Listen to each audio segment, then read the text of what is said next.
Today I want to share with you some tools that I use almost on a daily basis.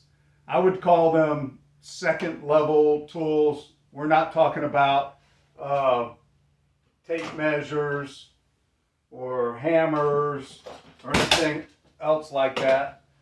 I'm talking about tools that you normally don't think about that have really helped me.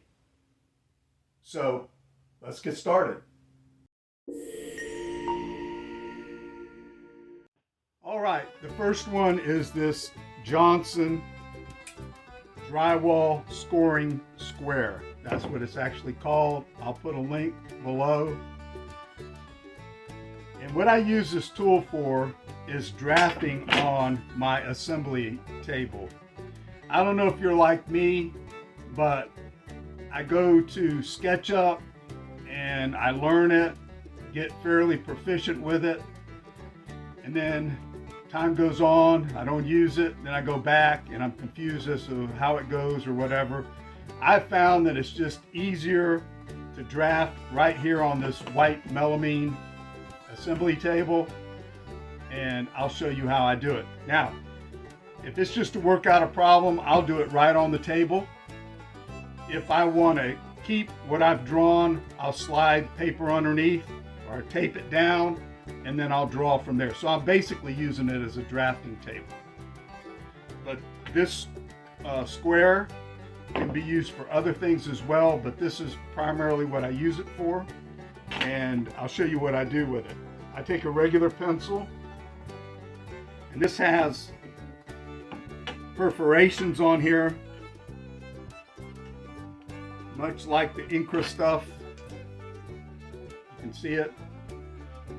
And so I can make parallel. I want 10 inches.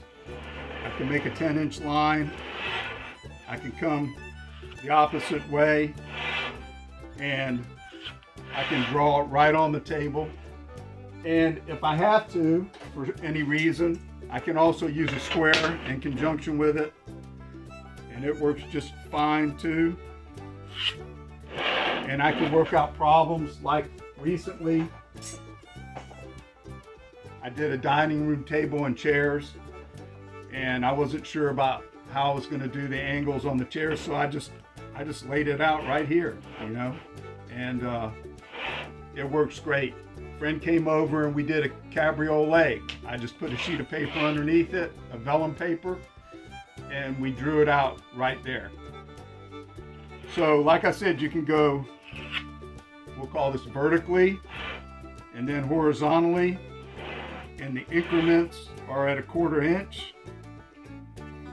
Actually, I think they're less than that. But anyway, if you don't find one exactly, you can put a spacer here, or you can use your square. It works great. And then when I'm done, I just grab some alcohol and I wipe it all off. All of the pencil marks come off. No problem at all.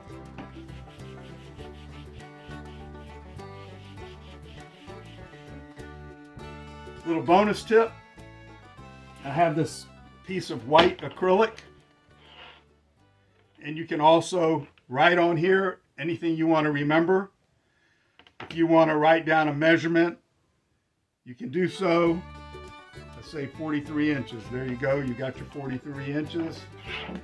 If you want to take that to the table saw or the miter station, and you can use it as like a notepad. And then again, once you're done, you want to clean it up. Just take your alcohol. This is just purely rubbing alcohol, regular rubbing alcohol. And just use your alcohol and it comes right off. I've been using this a long time. You can see how clean it is. Very easy to use. All right, so that's the first one. These are not necessarily in order. These are just tools that I use that you don't normally think of, and I thought they might help you. Moving on to the next one. This is the next one. just your common, ordinary tape dispenser. I went for years without one of these in my shop, and then I went to another gentleman's shop and we started kind of getting together, and he had one, and it just like opened up my mind. And I thought, how did I ever miss this? But I did. I got one and I use it all the time. Your easy, ordinary tape dispenser. In addition to that, pencil sharpener right here. The next one is the 4-in-hand rasp. I keep it right here and I use it quite a bit. This is good. It's got a flat, rough rasp and round rasp, and then a file round and a file flat.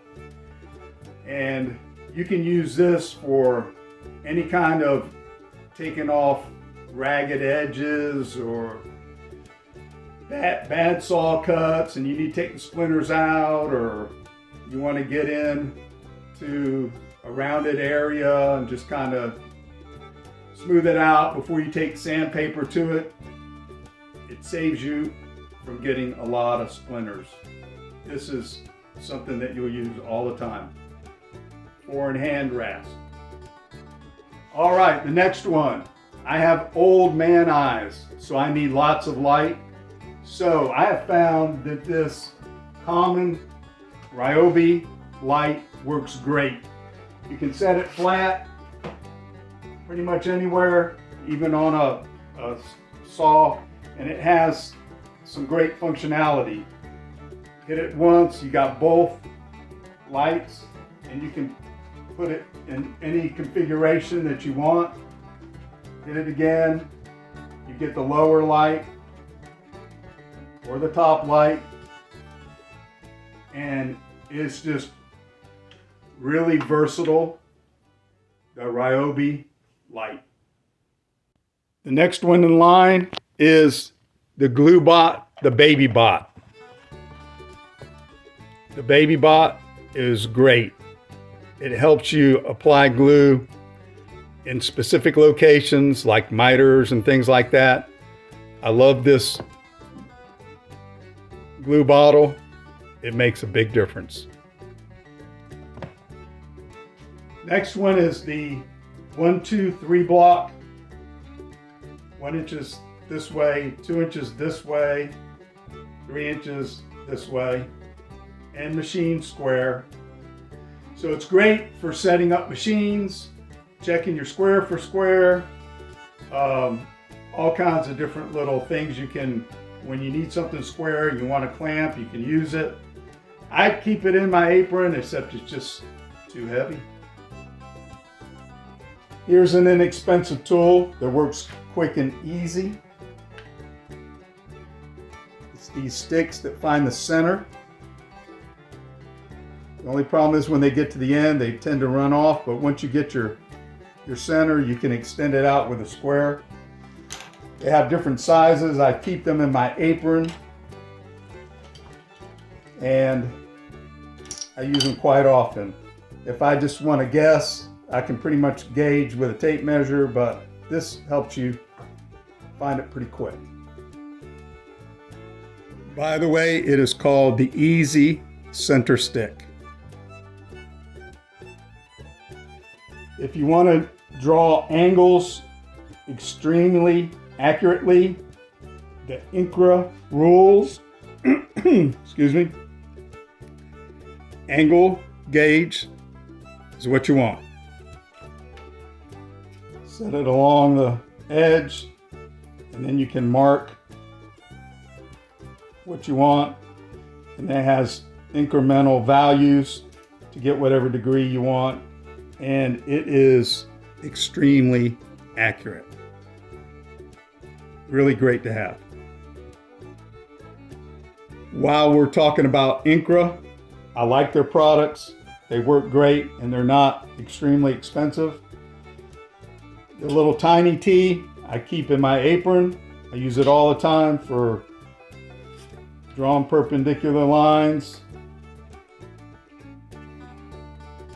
These go in increments of 30 seconds and 64ths. So you have to kind of get used to thinking a little bit in a different way, but once you figure it out, it's really easy and you can draw extremely accurate lines. Great tools. Last but not least, bench cookies.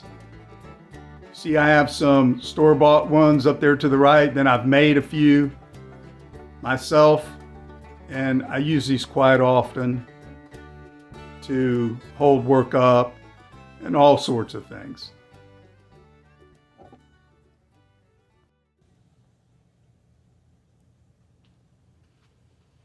I also have them here at the assembly table in different forms. Some ones that I made myself, some ones made by Rockler. These come apart and you can use them different ways. Really cool product. And then the ones by Rockler have these screw deals in here, and then you can put these in. You can put these in dog holes, and you can stand this out. So if you want some height. So they make a number of different accessories. They also make these caps that you can put on here to hold your work up for finishing and other things that you might need to do. Of course, you need more than two there, but yeah. Bench cookies. So there you have it. The tools that I use quite a bit that you don't automatically think of. Tools that you kind of forget are around. Maybe you've heard of them, maybe you haven't. But anyway, hopefully this helps you. I have others. I just don't want to make the video too long, but hopefully you've seen something that will strike something in your mind that will help you out. All right, until the next one, you guys take care.